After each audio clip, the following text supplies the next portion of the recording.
Chapter 36. Dan was still in the canned foods aisle, rearranging the stock and pricing the new inventory. He was so furious, his hands shook. That little... The more he thought about it, the more he knew when he got his hands on Derek, he was going to drop kick him right off the freaking planet. What's wrong with that kid, Dan thought. Doesn't he understand English? I told him not to go to the campout, and that was final. His father confirmed what Craig said when Dan called home. Derek went to the campout anyway. Dan slammed a can down on the floor in frustration. He nervously looked around to make sure no one saw or heard him. They hadn't, and his rage built anew.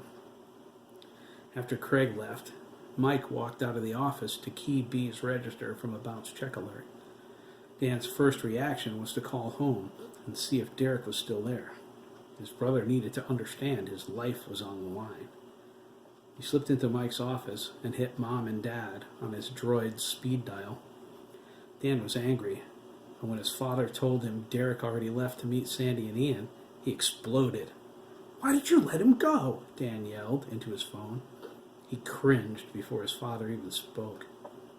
"I beg your pardon?" Kevin angrily asked. "I'll tell you two things, mister. One, don't talk to me like that if you want to see the light of day other than through your bedroom window. Two, whatever problem you're having with Chris has nothing to do with Derek. Maybe if you were nicer to him, he wouldn't want to hang around with the older kids so much.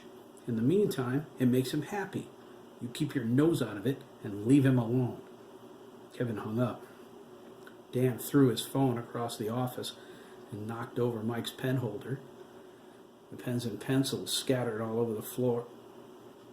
His anger grew in his helplessness. He couldn't call his brother since Derek didn't have a cell phone. His parents thought high school was the time for that, so he wouldn't get one until September. He dialed Sturgis's home number, hoping to catch Derek there. Susan informed him that he'd just missed them. They were on their way to the pond. Dan thanked her as cordially as he could manage, but then slammed his phone down on Mike's desk. This time, Mike was in the doorway, his arms crossed. He wore an angry scowl. "Mind telling me why you're trying to bust my desk, Melon?" Mike asked. Dan sighed, his head down. "I'm in for it now." "Family problem," he replied, hoping that excuse would placate Mike and he wouldn't pry. No dice. "What kind of family problem would make you go into my office without asking?" Mike asked. He wasn't even trying to hold his anger. Dan stared at the floor. "Pick up my pens." Dan gathered them and returned the holder to the desk. It was cracked down the side and split open. The pens and pencils rolled onto the floor again. "Get out of my office, Melon," Mike growled. Dan walked out, but then turned and apologized. "Look, Dan," Mike said, "I don't have to tell you how much this bothers me." "I know," Dan replied, trying to keep the edge out of his voice. "I'm having a problem with my brother, that's all." "Leave that at home," Mike said, sliding into his chair. He bent over to gather his pens and pencils. "There's too much work to do today to mess around. Crap is something I don't need from one of my best employees." "Is there a chance I could go home early?" Dan asked, hoping to head Derek off before he found out what he did to Chris. It was the last thing he needed. The guys at the campout would surely be talking about it. If his father and mother found out, and Derek would tell them, no question about it, the interrogation would go on forever. He could see it already. His mother would call Mr. and Mrs. McKee over to their house for a meeting. They would bring Chris. Christ, Dan thought. There goes my license again. He's just got to let me go. "No way, Dan," Mike stated firmly. "I already told you, there's too much work to do. It's only going to take longer the more you stand there flapping your lips." In the canned foods aisle, Dan's frustration grew.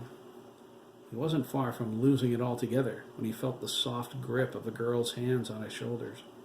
Dan nearly jumped out of his shorts. "What's wrong, Dan?" Lisa asked, leaning by his ear. Her long blonde hair fell in front of his face. The scent of strawberry was inviting. She needed his shoulders. Dan looked up at her sadly.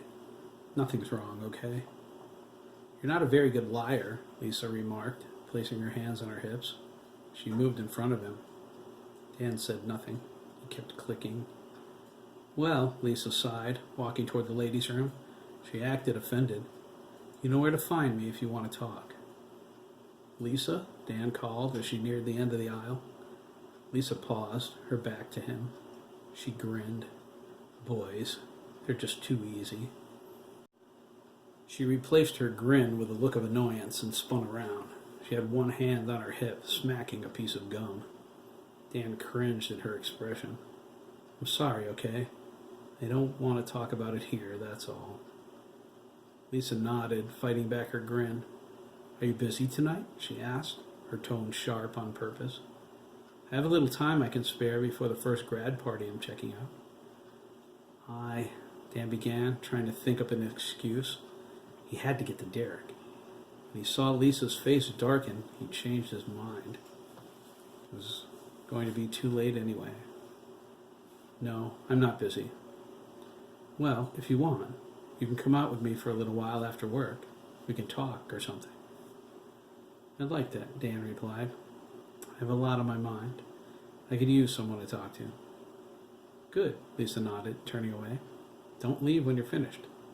Jose is supposed to drop off my car. I'll drive us somewhere private. Lisa disappeared around the corner.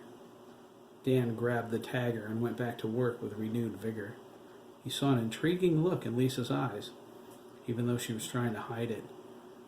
Is she interested in me? Dan wondered, his heartbeat quickening. Every worry he had about Chris vanished as Lisa paraded back and forth inside his mind.